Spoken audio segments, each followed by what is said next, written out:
Guruve Gaurachandraya Radhikaya Kadalaye Krishnaya Krishna Bhaktaya Tada Bhaktaya Namo Namaha Vanchakalpatrubhischa Kripa Sindhu Vaevacha Patitana Bhavanebhyo Vaishnavebhyo Namo Namaha Jaya Shri Krishna Chaitanya Prabhu Nityananda Shri Advaita Gadadhara Shivasari Shri Gaura Bhaktavinda Hare Krishna Krishna Krishna Hare Hare Hare Rama Rama Rama Hare Hare. Dhanavad devotees. So I am doing question and answer this morning. It was, let me grab the phone so I can look at the question. So it was a question regarding Guru Tattva, and the devotees asking that I have heard the term, wait a minute, I have heard the term Guru Abhimana. I think the word Abhimana means what I think of myself. And does it mean that I think of myself as qualified to be Guru? So that was the question. So, just short answer is it's on the right track.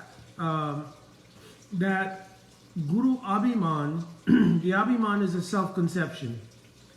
And a self-conception begins with the absence of a real, absolute perspective on a truth. So, for instance, the Abhimana that everyone has is that perhaps I am this body. And we accept a particular designation, it's called the Upadi. Under the influence of avidya or ignorance, we accept an Upadi, a particular designation. I am this particular body of a certain color, shape, size, religion, affiliation, etc., etc. So that becomes an Abhimana, which is reinforced by the false ego or ahamkara. So there is a real Abhimana, a real self-conception. The real self-conception is that I am Dasoshmi. I am the Das of Krishna. That is the actual true Abhimana, self-conception. That self-conception has variety. I am the Das of Krishna in Dasyaras, in Sakyaras, in Vatsalyaras, in Madhujya, etc. So that's also a self-conception, except that it's based in absolute truth, so it's real. So let's transfer this now, since we understand something of Abhimana, self-conception, false self-conception, and real self-conception. What does that mean in relation to the idea of Guru? So Guru Abhimana has been brought out as a way to describe the self-conception of being Guru. But Guru can't be an Abhimana. You understand? Real Guru cannot be an Abhimana, self-conception. Actual Guru is a Shakti of Bhagavan. Sri Baladev is the principle of Seva Vastu and Seva Vritti. The word Vastu means substance and Vritti means function or a attitude or a mood. So Baladev Ji is the personification of the form of service to God. So he is called the Akhanda, unbroken Guru Tattva. He is the unbroken principle of Guru, because the principle of Guru is the manifestation of Sevya Bhagavan, means the manifestation of the ideal and the function of service to Krishna. So you cannot have a self-conception of this. You can be imbued with the power of Gurutva. So Gurutva, or the Shakti of being Guru, is bestowed by Akhanda Guru Tattva, Sri Baladev Ji, or Sri Nityananda, who's not different from Balaram. So the imbuing of that Shakti of Akhanda Guru Tattva then allows a Sevak who has a pure heart to reflect the Seva Vastu, Seva Vritti of Akhanda Guru Tattva, and they become an individual manifestation of that called Vyasti Guru. Vyasti means like a subdivision, so to speak, of the principle of Guru. But there is no such thing as a self-conception of Guru, because if the conception is born from you and it is not descended from the power of Akhanda Guru Tattva, then the position under which you think I am Guru is very similar, if not directly, the same self-conceptions we have about being in the material world. I am this person in this family, this race, this religion, etc. So it's another false self-conception. So the idea of Guru Abhiman is if someone takes on the idea, I am Guru. So I've already explained that that is not genuine, because the actual principle of Guru descends. It's a Shakti of Bhagavan. That Shakti descends and becomes a empowerment in the heart of a pure soul, who then carries out the function of Akhanda Guru Tattva in an individual manifestation. Again, it's called Vyasti Guru. So that position of becoming Vyasti Guru cannot be done by either self-conception of being Guru, or it cannot be done by consensus of others in the same ideal, awarding the idea of being Guru, or any social or ecclesiastical consideration in which someone is pronounced Guru. But rather, Guru is a genuine manifestation of the Shakti of Akhanda Guru Tattva present in an individual, influenced by the deep desire of pure seva to Bhagavan. So when there is a mood of pure seva to Bhagavan, it is possible that that mood of seva vastu seva vritti, that energy, descends into the heart of someone and functions through that person as an empowerment to manifest the principle of Guru to others. So again, it's not a self-conception, it is an empowerment. I'm giving an example just to kind of elucidate it. I listened to a lecture of Nitya Lila Pravishtom Vishnupad Paramahamsa Asto Tarasata Sisimat Srila Gaura Govind Swami Maharaj. And this was some time ago, but I listened to a lecture and he was speaking on Guru Tattva. And he began to emphasize all the verses, Tadviri Paripattena, Tajmat Gurum Papadjeta, all of the verses regarding Guru Tattva. And he was speaking very strongly, unless one has realized Bhagavan, then he cannot be Guru. He was speaking on the principle of the full manifestation of Guru. Because, of course, someone may ensavor to Guru Parampara, ensavor to their Guru, if they are Sastra Yukti Suni Punya Dvirashara Yandra, Uttamari Karise Tarige Sangsara, Sri Rupa Goswami Pad, and I'll come back, I won't lose my chain of thought. He explained in Bhakti Rasamrita Sindhu, there are levels of eligibility for the practice of sadhana bhakti. So they are Uttam, Madhyam, and Kanishta. So the Uttamadikar in the eligibility of sadhana is described in this verse, Sastra Yukti Suni Punya.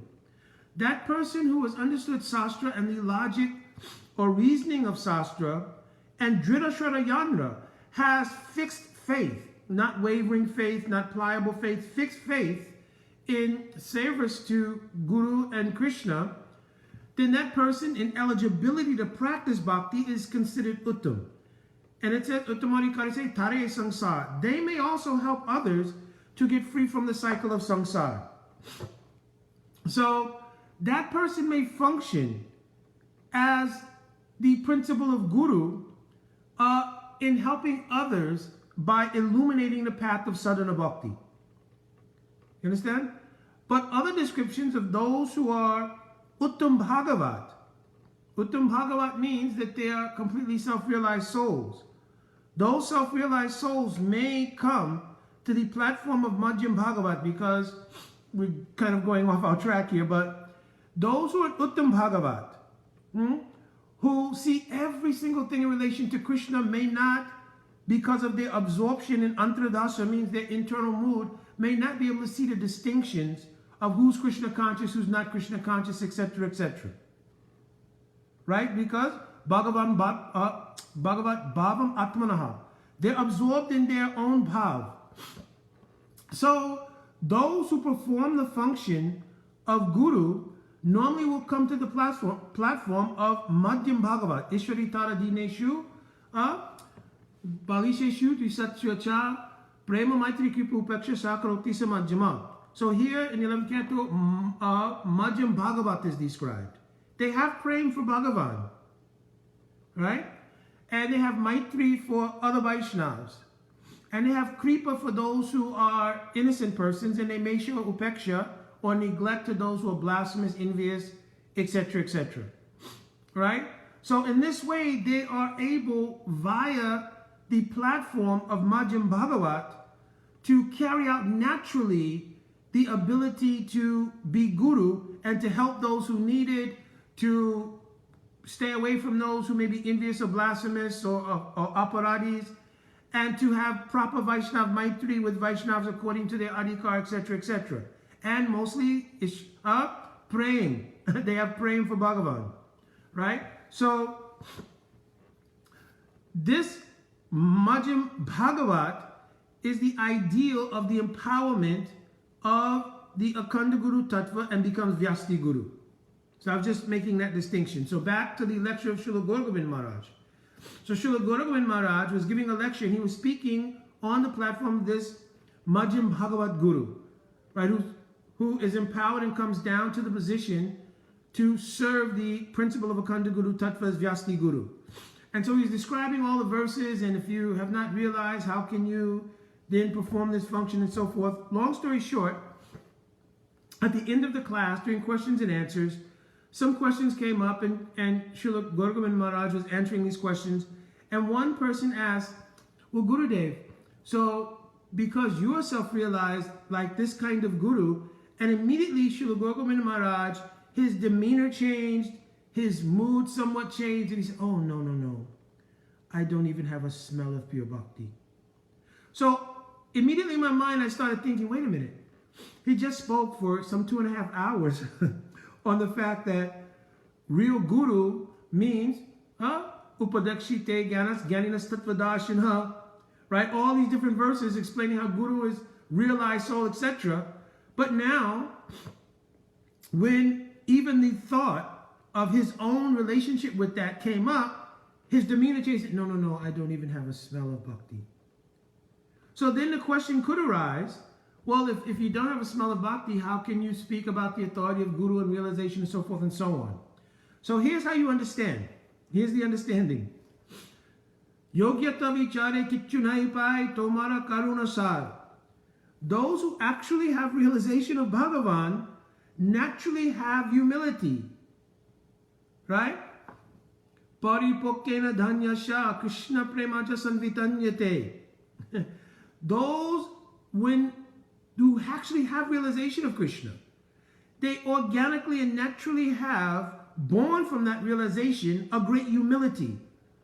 So yogyata vichare, when they take consideration of their own position, immediately they think, oh, I have nothing. Whatever I'm composed of is only the mercy of my Guru. So that bhav immediately came in the heart of Srila Gaura Govinda Maharaj, and considering his own position, this statement came out. So the point I'm making here is that he does not have the Abhimana, I am Guru, but rather the principle of Akhanda Guru Tattva is working in him and manifesting as the principle of Guru to help so many people. He doesn't have this as a self-conception. When his own consideration came up, then immediately this came. So I'm seeing one person is writing in the chat that a person can pretend to be humble, but you cannot fake anything on a continuum. Also, the pretension will manifest itself in the course of material time. It'll naturally manifest itself in the course of material time. Because na shato vijite bhavo, na bhavo vijite shataha. Right? Anything that is actually real, it does not have a cessation point. And something which is not true or not real, then that thing will show itself at some point. Its natural quality of temporal or its temporal nature will come out. So we saw a consistency if those who had association with Srila Guru Govinda Maharaj saw the consistency of that mood being present. What to speak of the realizations. So the idea of humility and pretension will manifest itself at some point. Not only that, but it's explained. For those who have some standing in bhakti, some adhikar, they will see Raghunath Das Goswami's verse in Manasiksha. Pratishta asha drashta. Pratishta asha drashta swapachat ramani ridi mainate. That those who are faking humility, it becomes obvious. Because the nature of pratishta asha, the word pratishta asha, pratishta means desire for name and fame, etc. So the asha, aspiration or hope for that thing, is drashta. Drashta means it's audacious. It does, pride doesn't recognize itself. So it dances like an unchaste prostitute in the heart. And you can't hide it. So someone may pretend to be humble, but if your humility is not born from genuine progress in Krishna consciousness, like in that verse, Paripakena Danyasha Krishna Premaja Samvitanyate, Parasparam Apiyetan Karyamikshate. Paraspara means it's a mutually nourishing thing. As you actually become more Krishna conscious, your actual consciousness changes, and naturally the evolution of dainya, means humility, manifests organically, naturally. Just like you can tell the difference between an organic juice, if you have the palate, and sugar synthesized, genetically modified drinks, right? So in the same way, the genuine presentation or genuine organic manifestation of Dainya Bhava, humility, for those who have some maturation in bhakti, it becomes obvious. You see? So it's not possible to, on a consistent basis, manifest artificial humility, right? Because if someone has maturation in bhakti, they'll see the incongruity between the nature of your realization and the nature of your, quote, humility. You understand? So, Srila Guru Govinda Maharaj, the presentation based on his realization, which we hear in his ability to explain sastra, etc., etc. And I'm not talking about intellectualism here, sastric intellectualism. I'm talking about sastric realization. There are differences. And it does require some maturation on the part of those who are in association of those persons. It is not that if your own adhikar is not so developed that you can understand the adhikar of someone else. So it does require, and our Srila Prabhupada in the 5th, I believe, verse of Upadeshamritam, the Nectar of Instruction, he points out the fact that the onus is on those who are aspiring in bhakti to know the difference between Uttam, Madhyam, and Kanishta devotees. He says that. So it means there is some onus on us to have maturation enough in the process of bhakti to be able to see these things. And the only way to do that is to be in association of very high-class devotees while practicing bhakti yourself and while understanding what is the bhakti tattva. And all these things are explained there, like the verses I'm quoting here, right? So here my point was that when Srila Guru Govinda Maharaj made a self-consideration, his humility came out. When he was serving the principle of empowered Guru Tattva, he was serving on that platform and speaking very boldly about being a realized person means to be Guru, etc., etc., etc. You understand? So, Guru Abhiman is something which also is extremely dangerous because it does not only have an effect on the individual bhakti of that person who is developing the false conception of being Guru, but it impacts the weak faith of others who are approaching the process of bhakti. Because people will confuse charisma, academic learning in bhakti, and social consensus about someone. They'll confuse all of these things with pure devotion. And so they won't be able to access the genuine inner core of the principle of Seva Vastu and Seva Vritti, the substance and attitude of real service to Bhagavan. The other danger is that for that person who has Guru Abhiman, that the lack of clarity in the heart won't allow the worship and the things related to worship to transparently go through the parampara to take shelter at the lotus feet of Krishna.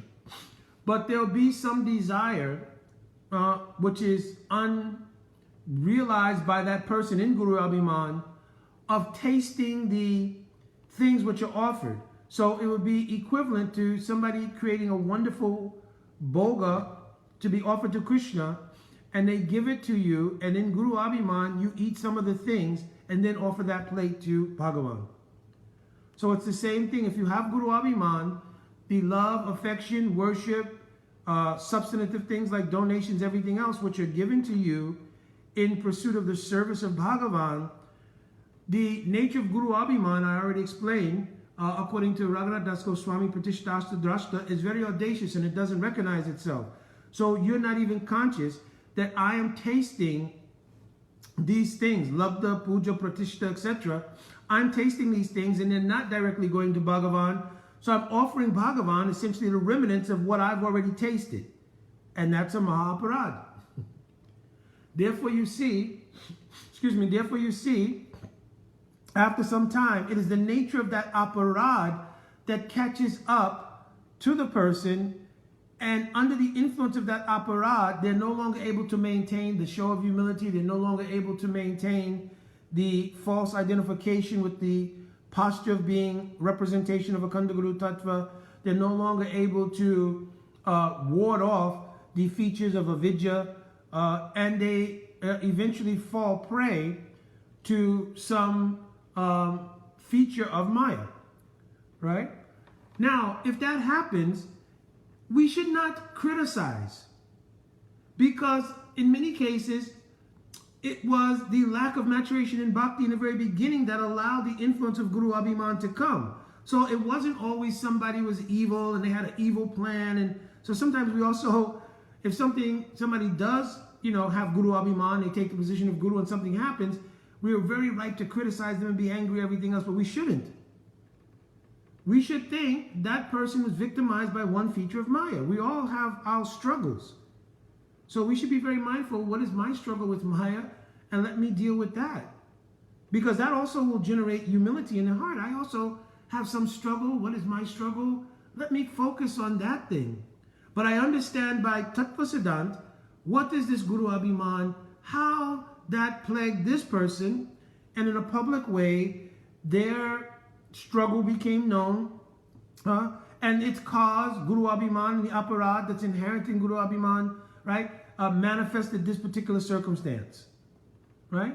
So, I'm hoping that for this devotee who asked the question, there's some more clear understanding of what is Guru Abhiman, what is the danger of Guru Abhiman, what are the facts around the idea of Guru Abhiman, how Guru Abhiman becomes manifest by the self-conception of being Guru, either by oneself or by some social consensus or by some ecclesiastical arrangement where, the Guru is picked by, an institutional arrangement, etc., etc. Because Guru Tattva is not something that can be legislated from the material platform. that was made very clear by Srila Jiva Goswami Pad in Bhakti Sandarbha. He mentioned, and now Srila Prabhupada quotes it in the Adi Leela,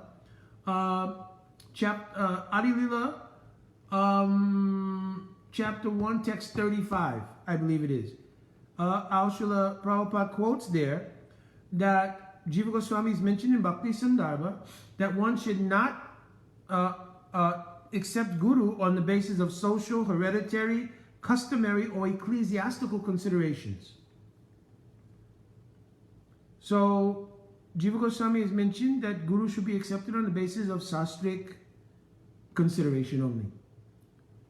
That person who is realized in bhakti and has the ability to give bhakti shakti or swarup shakti, right? Because this swarup shakti coming in increments through their harikatha, etc., is what actually removes avidya from the heart of the jiva and gives the jiva the fuel of progress through the various levels of bhakti, from shraddha, sadhu sangha, then how to do bhajan. Bhajan influence, or the prabhav of bhajan, means the influence of bhajan, will remove anarthas. You cannot remove anarthas yourself, any more than if you were in a dark room, you can't take handfuls or bucketfuls of darkness and throw them out. The only way to dissipate darkness is by illumination, right? The very meaning of the word guru is that. Gu shabdat andakara sha, ru shabdat andakara sha nirodita. This is the meaning of the word guru. That person who by the dissemination of light removes darkness. So by the instructions given from Guru of how to practice bhajan, the prabhav, the influence in bhajan life, removes anarthas. So this is a very important point, because there's also a general abhiman, which is another subtle form of Guru abhiman. I will work on myself. I'm going to work on myself. No, don't work on yourself. Just do saranagati to Guru. Do saranagati to Guru. Practice bhakti under saranagati. Like Prahlad Maharaj says, the process of bhakti, Shravan Kirtan, Vishnu Smaranam, etc. Iti pumsa prita Vishnu bhaktas chinnava. Practice those 9 functions of bhakti. After doing, pungs aprita means surrender. So surrender means what is it?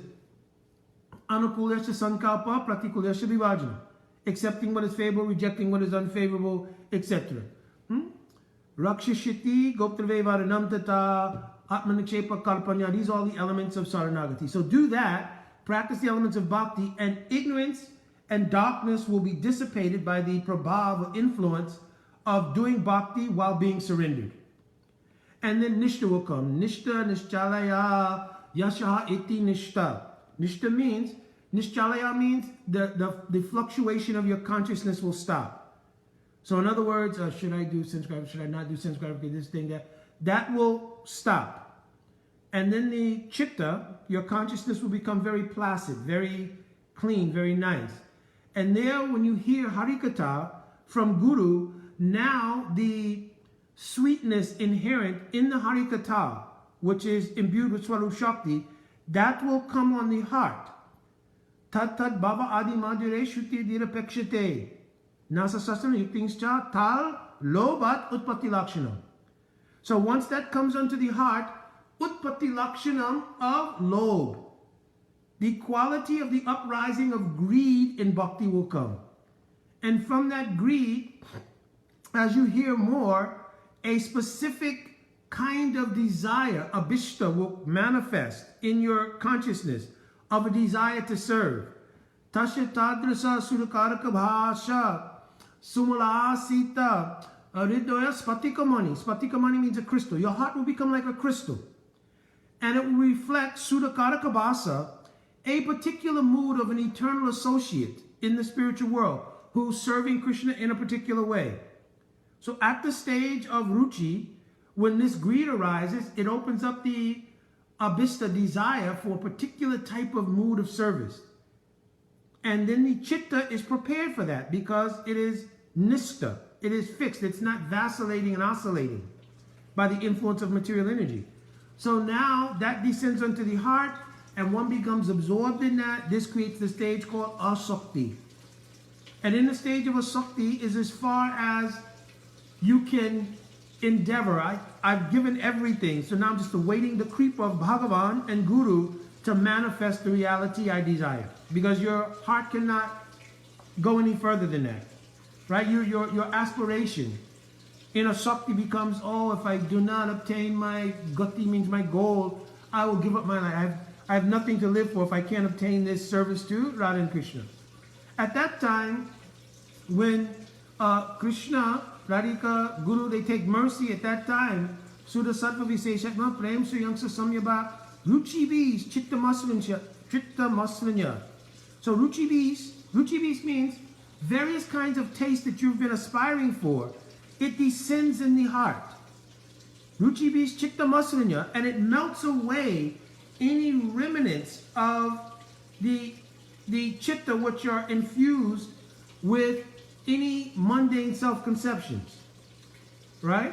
Ruchi bis chitta masrinya, right? And then it gives rise to the various desires you have for serving God, right? So these desires are Bhagavat Prapt Abhilas. Bhagavat Prapt Abhilas means, oh, when will I obtain the ability to render service to Krishna? Have Krishna's darshan, Radha Krishna's darshan, Mahaprabhu darshan. Then it will give Anukul Abhilas. When will I be able to render directly those favorable services that are in my heart? Then Soharad Abhilas. When will the mood of intimacy like Braj Bhakti come in my heart and I can serve like that? Then after that, the descent in the next body will be your spiritual body, and in that body, all those desires will be fulfilled, right? So this is generally the idea of how the functions of being in the association of genuine Guru happen.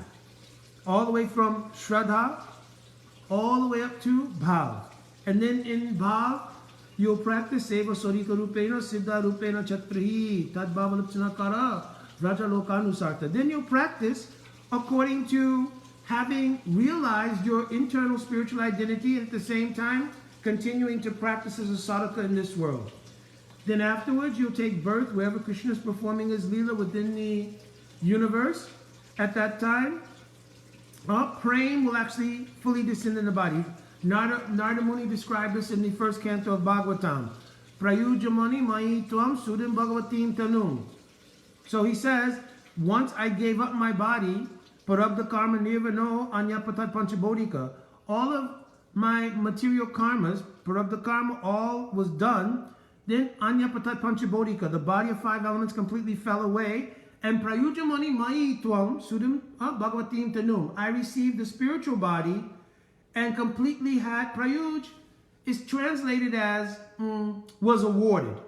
And what I've understood is that part of this translation, it's literal, but also it means because without Bhagavat Kripa, this awarding of the spiritual body does not take place, right? But also in Sanskrit, prayuj means something which is completely bound together. So, and inextricably connected. So it means by the realization of your siddha deha, your spiritual body, there is prayuj. There's an absolute inextricable connection with that body that's eternal. It does not end, right? Like our temporary material bodies here, after a certain period of time, it comes to an end and then we get a new body. But here, prayujamani mai tvam sudim bhagavatim tanum. A sudim bhagavatim tanum means a body suitable for the service to Bhagavan, which is prayuj, inextricably connected with the Atma and is never given up. So, anyways, hopefully this, I know I answered the question and a little beyond, but anyway, hopefully for this devotee, this answers the question about Guru Abhiman. So if you want to just summarize it, Guru Abhiman bad. Right? Any kind of false conception of ourselves is bad. So Guru Abhiman also not good. Right? We should have Dasa Abhiman.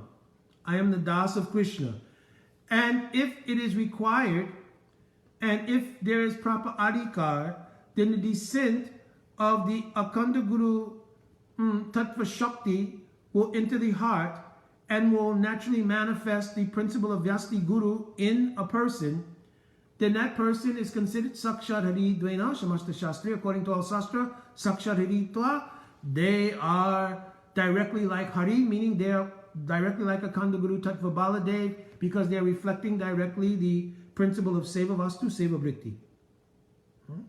So my Dandavat Pranam, Vancha Kalpatrubhischa Kripa Sindhubevacha, Patitanam Pavanebhyo, Vaishnavebhyo, Namo Namaha. Jai Radhe Radhe.